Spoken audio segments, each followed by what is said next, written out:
Yo diría que uno de los desafíos más importantes en la educación tienen que ver con cómo vamos transitando en el crecimiento de los niños y ser la autoridad que ellos requieren. Porque no es lo mismo ser autoridad para un niño de 3 años que para un niño de 12, que para un joven de 16 o 18 años. De alguna manera, mientras los niños van creciendo, nosotros como padres vamos creciendo con ellos, vamos transitando y conociendo este ser que tenemos al frente, cuál es el lenguaje que debo utilizar, cuál es la fuerza que requiere. Y como padres es muy bonito porque es un aprendizaje constante, es un aprendizaje diario, es un ir descubriendo todo el tiempo, sobre todo con el primer hijo. Y como educadores también al principio, cuando estamos empezando. Y entre medio, cuando vemos que los chicos que llegan a nosotros, no todos son iguales. Igual hay algunos parámetros que se cumplen de acuerdo a determinadas edades, pero los tiempos cambian, los chicos cambian y somos desafiados constantemente, también los profesores, a ir aprendiendo, a ir actualizándonos, a ir encontrando con estos seres humanos que ahora vienen a encontrarse con nosotros. Ellos diferentes y nosotros también diferentes, porque nosotros como seres humanos vamos cambiando también. Yo quiero compartir ahora algo que para mí ha sido muy importante, incluso cuando estuve estudiando hace 25 años pedagogía Waldorf por primera vez, tenía la gran pregunta de por qué la pedagogía Waldorf decía que formaba hombres libres. Y en aquel entonces hice mi trabajo sobre la libertad y leí de Schopenhauer, leí de Erich Fromm, leí sobre la libertad. Yo en aquel entonces tenía 20 años y, y aprendí muchísimo cómo formar hombres libres, porque yo que soy una rebelde con causa, me, me parece muy importante la libertad. La libertad mía, la libertad de los niños, de los jóvenes y de todos los seres humanos. Y desde allí me parece importante poder promover aquello. Pero para poder educar en libertad, de acuerdo a mi experiencia personal, a lo que he aprendido y puse en práctica y que puedo decir que sí funciona, se requiere tener unos lineamientos claros. Y esos lineamientos guía para el padre o para el profesor ayudan para el momento en que el niño o el joven viene, le pregunta a uno y uno tiene que dar una respuesta inmediata. Entonces ahora les quiero compartir esos lineamientos, esperando les sirva de ayuda, tanto como padres como educadores, porque funciona en educación. Em, yo he hecho aquí el esquemita de los septenios, ¿ya? Que estamos hablando de los 0, los 7, los 14 y los 21 años. Sin embargo, me es importante mencionar que el sistema nervioso, el cerebro, se desarrolla o termina de madurar a los 25 años, que es cuando el proceso de mielinización termina aquí, en la corteza frontal, termina de mielinizarse, todo lo que tiene que ver con funciones ejecutivas. Pero nos vamos a abocar ahora a los 7 primeros septenios. Entonces, cuando en los primeros 7 años yo tengo como guía, como educador, que el niño todo, absolutamente todo, lo aprende a través de la imitación, cuido entonces de que todo el entorno del niño sea un entorno que él pueda imitar. Me doy cuenta que el comportamiento del niño es un comportamiento que está imitando generalmente. Por ejemplo, cuando un niño de 5 años, de 6 años, está diciendo malas palabras, está diciendo garabatos, yo no voy al niño y le digo, oye tú, no digas esa palabra, que esa palabra es una mala palabra. Yo en realidad, si soy profesora, voy hacia los padres y les digo, parece que nuestro pequeño está escuchando muchas malas palabras. Y si queremos que el niño deje de decir malas palabras, tenemos que conseguir un entorno donde no hayan malas palabras. Porque si en el entorno del niño no hay malas palabras, garabatos como se dice aquí en Chile, el niño no tiene de dónde sacar las malas palabras. Solo como para poner un ejemplo. El niño imita y a través de la imitación aprende. Y cuando tiene un adulto cerca, el adulto sabe y es necesario que se deje imitar. Es decir, si yo estoy en casa con un pequeño de 3, 4 años y me pongo a barrer, el niño quiere barrer. Entonces, si por ahí digo, ok, barre, le entrego la escoba y voy y me pongo a hacer otra cosa, el niño viene detrás de uno y el y suelta la escoba. Pero si yo estoy barriendo y además le estoy entregando al niño o tiene el niño accesible su escobita de barrer, él va a barrer conmigo y lo vamos a pasar bien. Y es la forma como él aprende el mundo. Pero lo que él aprende mientras está barriendo no es aprender a barrer. Realmente él lo que lo está nutriendo es con qué actitud estoy barriendo. Él está imitando el barrer, por decirlo de algún modo, pero en realidad está imitando más allá de ese barrer. Está percibiendo si estoy acelerada, si estoy contenta. En el estado en el que yo esté, es el estado que él de alguna manera va a ir absorbiendo.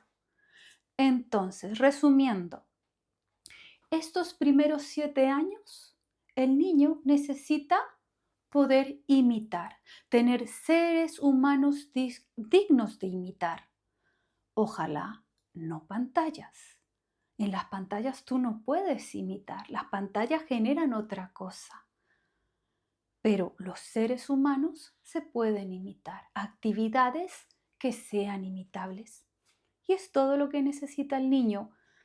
Hablando de este lineamiento de lo que forma hombres libres, necesita muchas cosas más, pero ahora voy a irme solo por esta línea de la imitación como la autoridad, ¿ya? Entre los 7 y los 14 años que podríamos hablar de que es el corazón, está en el centro. Ahora el niño cuando cumple 7 años, de a poco empieza a perder esas fuerzas imitadoras. Empieza ahora el niño a querer saber lo que los adultos saben. El niño quiere empezar a aprender a leer y a escribir. El niño quiere empezar a entender ese mundo de los adultos. ¿De qué se trata esto del vivir? Y mira al adulto con sus ojos así chispeantes, como queriendo preguntar y queriendo entender, y empieza a hacer más preguntas también. Entonces, allí cuando las fuerzas de imitación empiezan a menguar, el niño necesita una autoridad muy clara, una autoridad que sea amorosa y guía. Alguien que le diga, esto se hace así, esto va por allá. No le tiene que dar explicaciones de por qué se hace así o convencerlo para que el niño entienda. No, simplemente le dice, ahora te pones este chalequito. ¿Por qué? Porque sabemos que afuera nosotros como adultos sabemos que hace frío. O ahora te comes estas verduras. O suficiente de dulces por hoy. Nosotros como adultos tenemos la madurez y la capacidad para guiar a un pequeñito de 7 años qué puede comer y qué no. ¿Cuál es la ropa adecuada para cada estación? Y esta autoridad guía, que es una autoridad que tiene claro por qué le está diciendo al niño en este momento eso no, o en este momento esto sí, o ahora vamos para allá. Esa autoridad clara al niño le va guiando y enseñando a conocer el mundo. Ah, ok. Este camino por este sendero va por allá. Antiguamente nuestros ancestros en aquel momento les enseñaban al niño, este honguito se puede comer, esto se puede cosechar, esto no. El niño necesita un periodo de aprendizaje donde el adulto le dice, esto está bien y esto no. Y ese periodo debe ser entre los 7 y los 14 años. Con amor, con claridad. Mucha gente confunde la autoridad con que la autoridad tiene que ser con enojos, con gritos, y no, la autoridad simplemente necesita claridad y certeza y seguridad. Voy a volver después a este periodo entre los 7 y los 14 años, que es el periodo en el cual soy yo más experta, y contar que claramente no es lo mismo una autoridad frente a un niño de 7 años que un niño de 9, de 12 o de 14, porque tenemos lenguajes distintos para hablar con él y el niño tiene necesidades distintas a cada edad. Pero en términos generales, en este periodo de tiempo, el adulto es guía y el adulto dice, aquí se hace esto. Y el niño tiene que aprender a confiar de que el adulto sabe por qué se hace.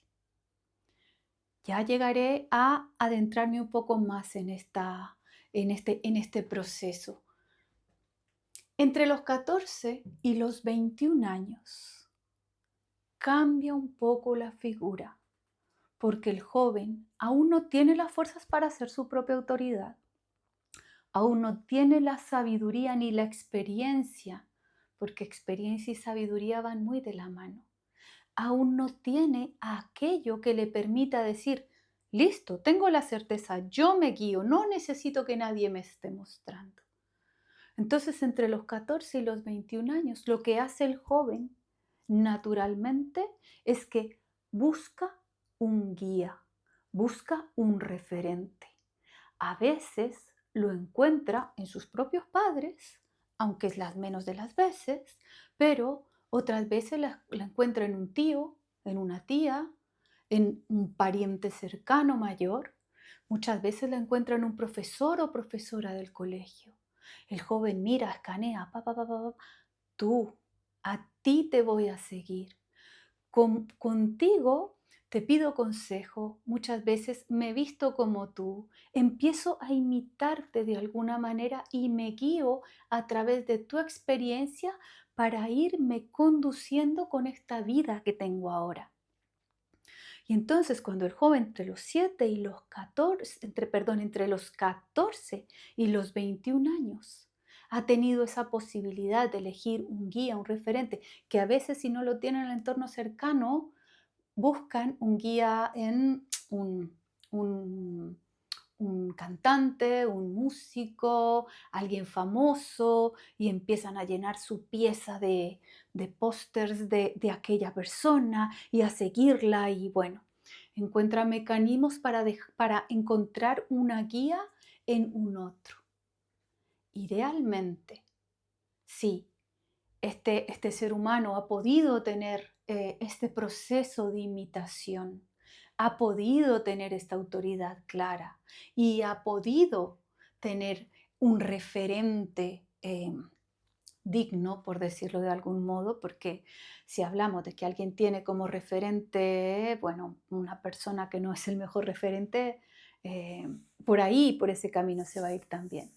Pero si alguien ha tenido esa posibilidad, a los 21 años, el ya adulto dice, estoy listo. Ahora sé cómo guiarme a mí mismo. Ahora yo mismo me guío desde mi corazón, desde mi propia seguridad, desde mi propio yo. Y no estoy buscando en otros guía que me digan qué tengo que hacer, qué no tengo que hacer. Aquí estamos hablando en términos generales y Yo he podido ver cómo el primer septenio, eh, como el niño, además de calor, cobijo, cuidado, seguridad, apego sano y un montón de cosas que ya muchos sabemos, em, cómo ha tenido estas posibilidades imitadoras sanas. Aparece el niño a los 7 años con esta fuerza de querer saber, querer ser guiado. Pero no es tan sencillo.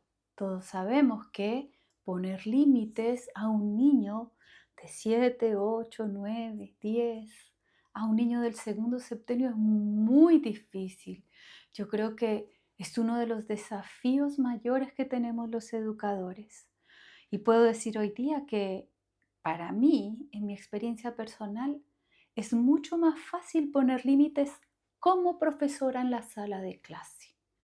Como profesora en la sala de clase hay toda una estructura que nos permite hacer más fácil esta autoridad del profesor que dice, y ahora guarda el cuaderno, y el niño guarda el cuaderno, o ahora no jugamos con un juguete, aunque no es tan sencillo. Es decir, lo que yo he visto es que el profesor en la sala de clase y el padre también, para poder ser autoridad de un niño, primero tiene que haber logrado ser autoridad de sí mismo. Es muy difícil si alguien no tiene su centro, no tiene su yo, en este lugar de seguridad, poder guiar a un niño. Y los niños ven eso, los niños lo sienten. Los niños en el segundo septenio es como que miran al adulto y se afirman invisiblemente de esa propia seguridad que tiene y de allí y allí transitan. Pero el niño no le gustan los límites. El niño quiere hacer lo que su capricho, lo que su deseo quiere hacer. El niño quiere jugar un montón, el niño quiere comer, el niño quiere ver un montón de tele. Y cuando se encuentra con el adulto que le dice, y ahora no te vas a comer todos estos dulces que te dieron en Halloween, el niño dice, pero ¿por qué no? Pero aquí, allá, pero no sé qué. Y el niño obviamente pone mucha resistencia, pero esa resistencia dependiendo de la seguridad, tranquilidad y fortaleza que el adulto tiene o ha mostrado frente a él, la lucha es mayor o menor. Entre menos fortaleza tiene el adulto, más lucha el niño. Y en ese sentido, que igual voy a tratar de explicar aquí, buscar algunos ejemplos. Idealmente, entre los 7 y los 9 años, el niño debería simplemente obedecerle a su madre o a su padre, a su cuidador principal, sin ningún argumento. Es decir, con un porque sí. Y yo creo que en este momento de la educación, y obviamente aquí más todavía, muchos padres se entrampan en tratar de explicarle al niño el por qué no pueden hacer una cosa, ¿ya? O por qué sí deben hacer otra cosa. Y entonces los padres empiezan a argumentarle al niño como para convencer al niño de que se dé cuenta lo que el padre sabe. Y no es que yo menosprecie al niño y crea que el niño no va a poder entender, porque los niños entienden muchísimo y tenemos muchas capacidades para hacerles entender muchas cosas. El tema es que el niño no necesita entender y estar de acuerdo. El niño en esta edad, hasta los 9 años, necesita confiar en que el adulto sabe por qué lo hace. Y de alguna manera, cuando entre menos se le da explicación, entre menos se le pregunte y se le dé a elegir, ¿quieres esto o esto o esto? El niño se entrega y vive tranquilo.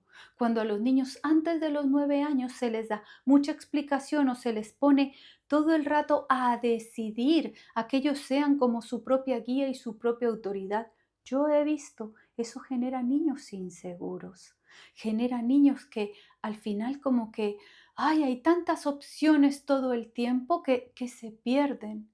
En cambio, cuando uno los guía y le dice, ahora esto, sí, es momento de acostarse a dormir. Y ahora se terminó el juego, es momento de guardar los juguetes. Puede preguntar el niño, ¿pero por qué, mamá? Porque sí, amor, es tiempo. Y al niño le debería bastar con eso. Y si yo, como adulto, tengo la claridad de que con eso está bien y no estoy coartando su libertad, sino que esa seguridad mía interna es la que él absorbe, no desde lo intelectual, sino desde el mismo, la misma percepción que él ve en mí. Le estoy dando un regalo enorme al niño. Pero cuando partimos aquí, entre los 9 y los 12 años, ya no es tan sencillo un porque sí, ¿cierto? Porque podemos ver que los niños sí necesitan empezar a entender un poco qué pasó acá. Y entonces aquí comienza como una transición. El niño necesita entre los 9 y los 12 años un porque sí, simplemente lo deja con una sensación de me falta algo. Y entonces allí podemos empezar a darles un poco de explicaciones muy simples, no para que estén de acuerdo, no para que hagan o dejen de hacer algo porque están de acuerdo con la explicación que le dimos, sino porque ellos ahora empiezan a mirar desde dónde viene también nuestro razonamiento que los lleva a este límite. No siempre les tenemos que explicar. De repente hay cosas que realmente no les podemos hacer entender a ellos con sus 10, 11 años. Algo que uno ha aprendido en estos 40 años de vida y no es necesario hacer el esfuerzo tampoco. Pero algunas cosas sí. Por ejemplo, una niña a los 10 años se quiere pintar las uñas y la mamá le dice, no, no te pintas las uñas ahora. ¿Por qué, mamá? Yo me quiero pintar las uñas, yo me voy a ver linda. Y bueno, mi corazón, lo que pasa es que esos tóxicos le van a hacer mal a tu cuerpo.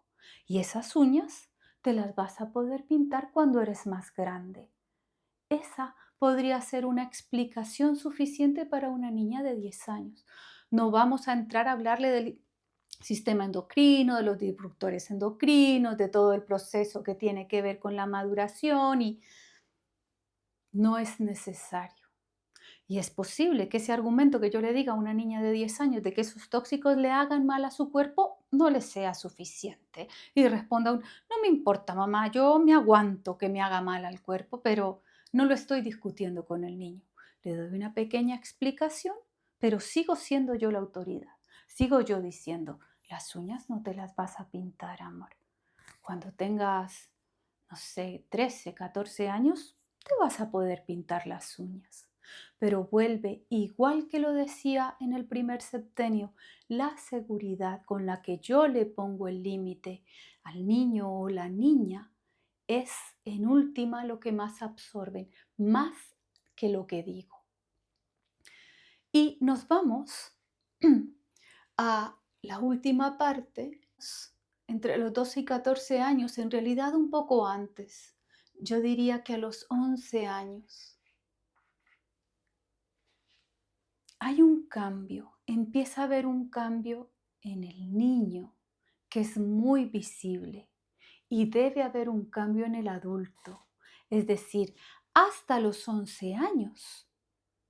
La autoridad es la autoridad y casi que punto. Lo digo y se cumple, como con esta firmeza de no hay mucha discusión, no hay mucho que hablar. Te puedo ir dando un poco, cuando estás más grandecito, de explicaciones, pero no hay diálogo, no hay un te parece aquí, acá, ¿qué te pasa? Pero a partir de los 11 años debe empezar a haber un ir y venir. Más allá de que yo como autoridad soy la última que tomo la decisión y se va a hacer lo que yo digo como adulto, hay un escuchar al niño de 11, de 12, de 13 años, que claramente la conversación, la argumentación, en la medida que va creciendo, va siendo más profunda.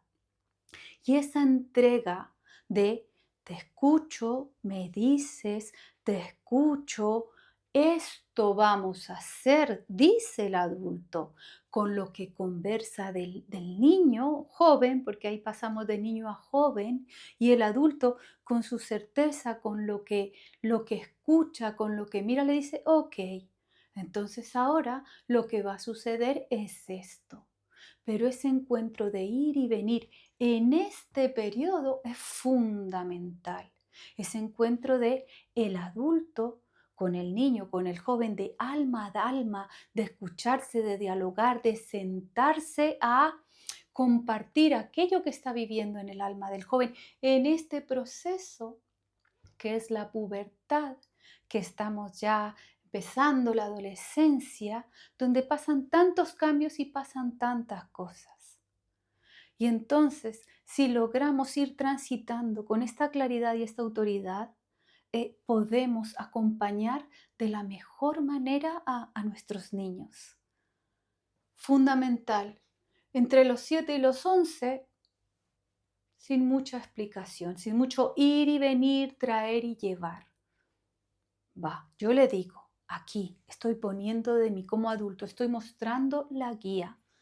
Aquí empieza una explicación de ir y venir, que de alguna manera claramente va tomando otro color y otra forma en la adolescencia entre los 14 y los 21 años.